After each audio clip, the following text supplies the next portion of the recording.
Hello, my name is Brian Formiconi. I'm from Rosalind Franklin University of Medicine and Science. Rosalind Franklin University is composed of 4 colleges: the Chicago Medical School, Scholl College of Podiatric Medicine, the College of Health Professions, and the School of Graduate and Postdoctoral Studies. Our primary users of TurningPoint are the students of the Chicago Medical School and students of Scholl College for Podiatric Medicine. Combined, we have about 350 students every year in each of those schools. The College of Health Professions and the School of Graduate and Postdoctoral Studies have about 100 users, additional users every year. The implementation of TurningPoint here at our university started when the Associate Dean for Medical Curriculum, John Tomkowiak, saw TurningPoint at Florida State University and thought that it would be wise to bring this technology and this innovation to Rosalind Franklin University. We initially received our materials early in the spring quarter of 2006. We received 6 receivers and 625 clickers.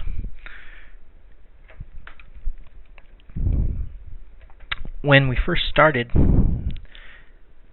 there was a lot to do that wasn't immediately known. There were many issues and problems that had to be worked out logistically. Initially, we knew that there would be faculty training, student training, and also some collaboration with IT needed. But the true depth of what was needed was not well known at first. When we got together with TurningPoint, we being the curriculum department, we started to parse out the duties. IT became responsible for hardware installation, which is basically the receivers, and the software installation to all the faculty computers and as well as the lecture halls. The hardware installation was initially more difficult than it seemed, where plugging in a USB port, we actually had some issues with that. There were difficulties in the proper amount of licensing that was loaded onto those RF receivers, and also we had on a couple of them, a couple of the computers, interference from the metal carts. Those problems being worked through, IT has taken on full responsibility now for hardware and software regarding TurningPoint, as well as the additional responsibilities of installing updates, training faculty and staff as far as the technological portion of TurningPoint, which means that they're responsible for introducing faculty to how to create a slide, how to retrieve results from the slide, and also introducing the faculty to the clickers. In the near future, IT will be responsible for implementing and coordinating the use of a server on campus to install our user menus that contain the student IDs of the clickers, and also for internal training of their own IT staff.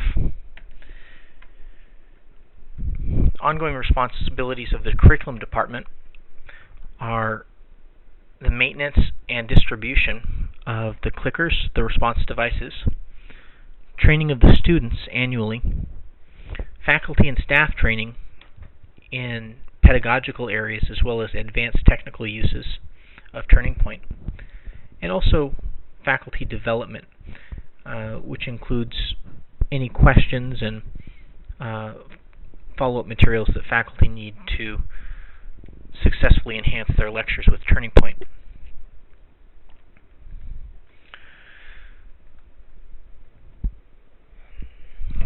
Faculty training at our institution has been provided through the Medical Curriculum Office to date.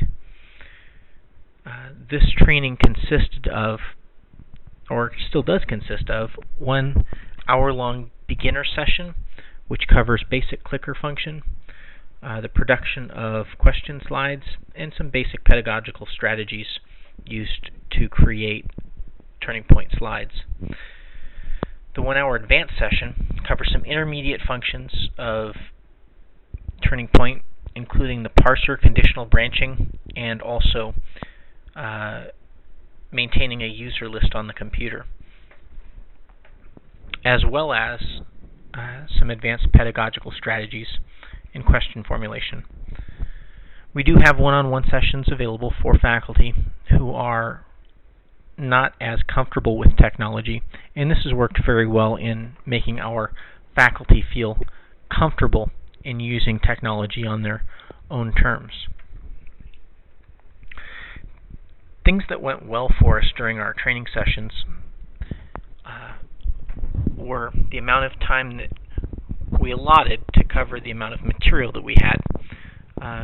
We set aside 1 hour, and we learned after the first session that about 10 to 15 minutes of questions are generally helpful. We used a two-person team for training, and this consisted of Dr. Tom Koviak and myself, as we would take turns lecturing while the other person manned the computer. This was a little bit more interactive and helped keep the audience's attention. Also, what worked well for us is that we demonstrated common errors through what we called planned mistakes.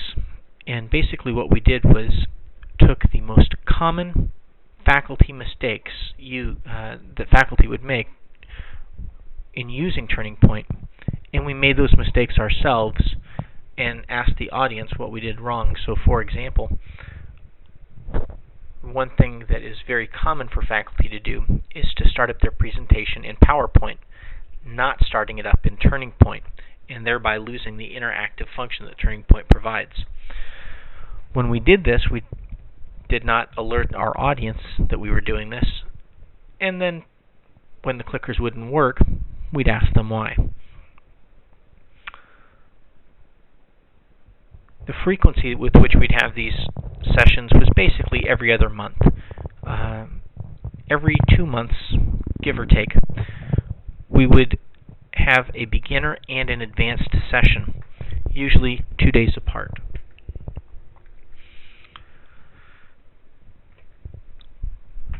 During faculty training, we also had some mishaps and learned a few lessons. Some of which were, number one, to be sure that the classroom that we're using for training actually has TurningPoint. If you plan on leading faculty and training faculty, and TurningPoint is not already installed in every computer in the university, you want to make sure that you're actually using a computer that has TurningPoint installed on it. We only made that mistake once. Also, be sure that the faculty are informed that they want to take, or that they're going to need to take notes. Handing out materials to faculty encourages them to read those notes and those materials that you've pre-printed for them while you're giving your lecture. But it's imperative that faculty follow along with what you are doing on the computer screen and not paying attention to the notes on a sheet of paper in front of them.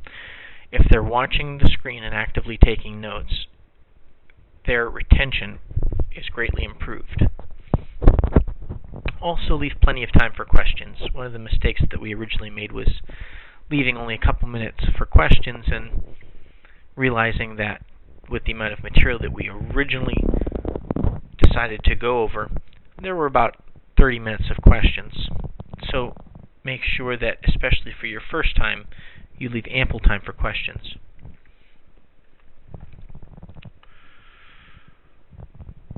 We currently have about 25 to 50% of our faculty at the university using TurningPoint.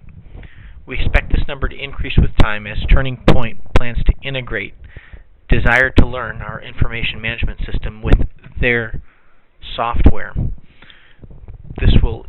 ease the burden for faculty in collecting data. When we implemented TurningPoint, we had questions from both students and faculty, and I'd like to first address some of the student questions and concerns. One of the big questions that students would ask, even after showing up to the orientation where this was described, is, how do I know if my clicker is working right? And quite simply, they just need to look at the corner when they're responding to a question, and the light should go green. If it doesn't go green, that's a signal to bring it in for tech help. Another question is, why does my clicker blink when I haven't pressed anything? Well, if you're a new user to TurningPoint, you probably will not have this problem. But our system, being a little bit over a year old, has some outdated material. And yes, it's only been a year. Anyway, this outdated material produces false connections, which sometimes light up the light, despite the fact that the student has not pressed any buttons. This is normal, and TurningPoint has coined it the Christmas tree effect. Another student concern was having dead or dying batteries. One way that the student can check if their batteries are indeed dying is to log on to their computer. If they know that the central computer in their classroom is on channel 41, we encourage them to click go, then 4, then 1, and then go again, as you would do in any normal classroom situation. And if the process is interrupted by the lights blinking red, or the lights not showing a completion of the process, we recommend that they bring it in and have it inspected for dead batteries. One of the last questions that students frequently ask is if their responses are constantly being monitored. We have adopted a policy, unspoken policy at our university, where, unless otherwise told, all of the material covered during a TurningPoint seminar is anonymous. With a few exceptions of classes that they are told at the beginning of the semester that data will be recorded all year long, they will know that all of their class data is being collected anonymously, and that professors on the whole do not care whether they get wrong answers or right answers, but more just want to know if they're participating.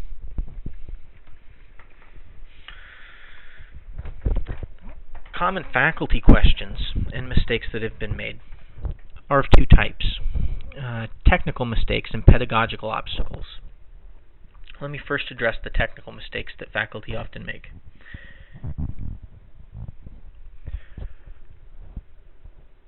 The first is not opening their presentation in TurningPoint, which I mentioned earlier. Another common mistake that faculty make are not resetting their session at the beginning of a lecture. Faculty actually need to be reminded time and time again that they need to reset their session data at the beginning of every lecture.